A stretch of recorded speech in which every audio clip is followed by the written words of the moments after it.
Now let's study pulmonary hypertension. As you know, the mean pulmonary artery pressure is about 10 to 15 millimeter of mercury, but in pulmonary hypertension there will be elevated mean pulmonary artery pressure, that is more than 20 millimeter of mercury at rest.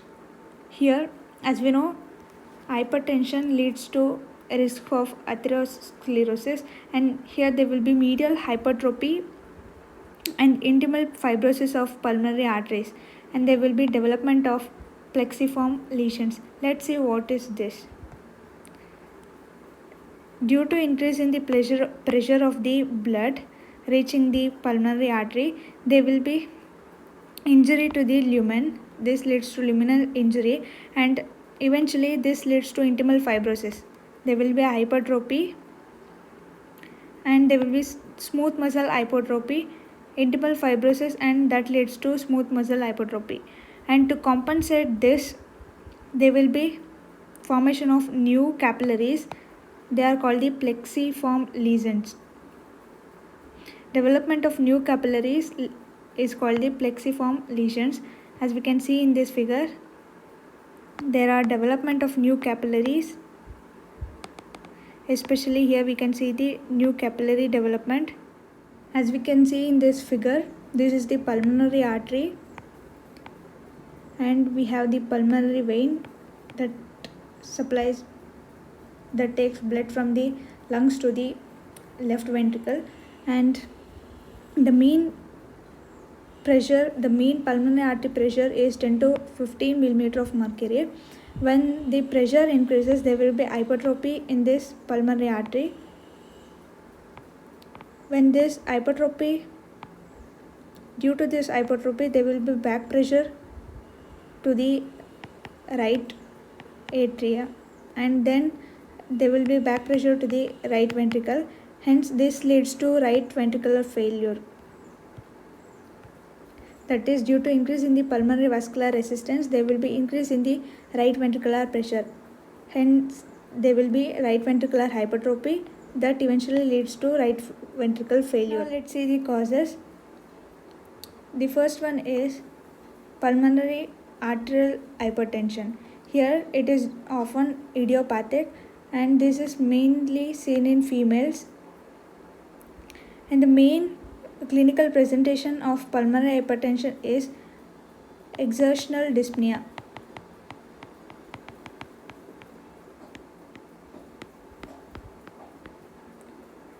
And the other cause for pulmonary artery hypertension is heritable pulmonary artery hypertension. This is due to inactivating mutation of the BMPR2 gene. This in BMPR2 gene mutation, this is the inactivating mutation where there will be increased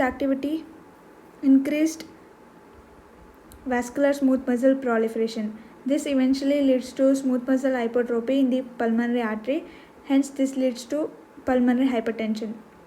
And in some conditions, there will be pulmonary vascular endothelial dysfunction. This leads to increased vasoconstrictor, that is, increased endothelin production. As we know, endothelin is a vasoconstrictor. Hence, there will be increased vasoconstriction and decreased vasodilator activity. As we know, nitric oxide and the prostacyclins are the vasodilators. There will be decreased vasodilator activity and increased vasoconstrictor activity.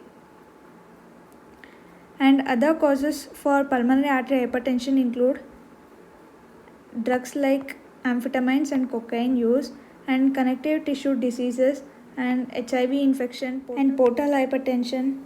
It can be due to cirrhosis or other condition, and congenital heart diseases and schistosomiasis. Now let's see the secondary causes for pulmonary hypertension. This includes left heart diseases. When there is systolic and diastolic dysfunction, there will be volume overload to the pulmonary circuit. This leads to pulmonary artery hypertrophy, smooth muscle hypertrophy, and this leads to pulmonary hypertension. And there can be some valvular diseases like mitral valve or tricuspid valve disease, which increases the pressure to the pulmonary artery. And next, now let's see the other cause for secondary hypertension, that is lung disease or hypoxia. Let's take two alveoli and this corresponding artery. If there is decreased PaO2 in this one alveoli, there will be vasoconstriction in that particular alveoli. In conditions like destruction of lung parenchyma, that is COPD, lung inflammation of fibrosis during interstitial lung disease, hypoxic vasoconstriction during obstructive sleep apnea and high altitude, there will be decrease in PaO2 in all the alveoli. So there will be generalized vasoconstriction. This leads to pulmonary hypertension. Next we have chronic thromboembolic conditions.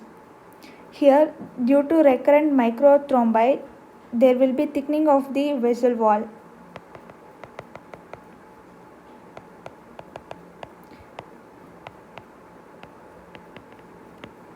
When there is thickening of the vessel wall, this leads to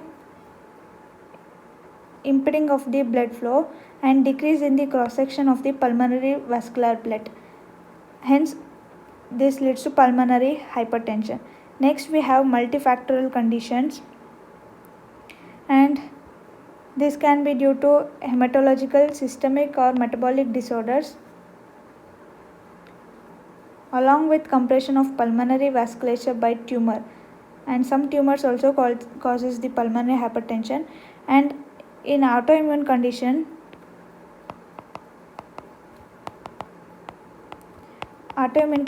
like systemic sclerosis,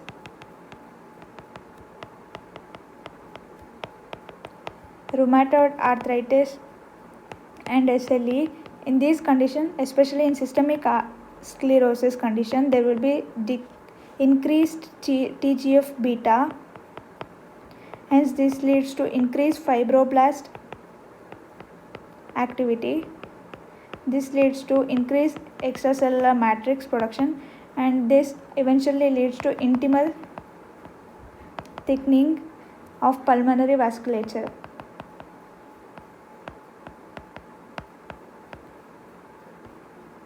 Now let's see the findings in pulmonary hypertension.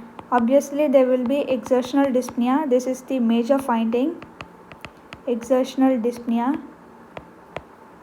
And there will be right ventricular hypertrophy.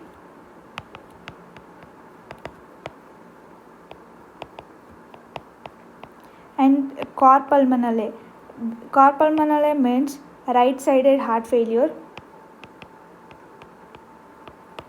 As we discussed earlier, there will be thickening of these arteries, hypertrophy of these arteries, hence back pressure to the right atrium, and that back pressure also leads to right ventricular hypertrophy, and this leads to cor pulmonale. And during cor pulmonale, we can see the jugular venous distension and peripheral edema, especially lower limb edema. And we can also see loud pulmonic H2 component due to splitting.